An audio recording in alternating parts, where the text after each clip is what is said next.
தூய ஆவியால் ஆட்கொள்ளப்பட்ட மனிதர்கள் கடவுள் அருளியதை உரைத்ததே இறைவாக்கு. அது ஒருபோதும் மனித விருப்பத்தால் உண்டானது அல்ல.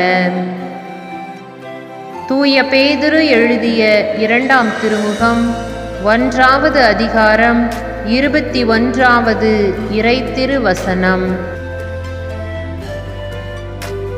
தூய ஆவியால் ஆட்கொள்ளப்பட்ட மனிதர்கள் கடவுள் அருளியதை உரைத்ததே இறைவாக்கு. அது ஒருபோதும் மனித விருப்பத்தால் உண்டானது அல்ல.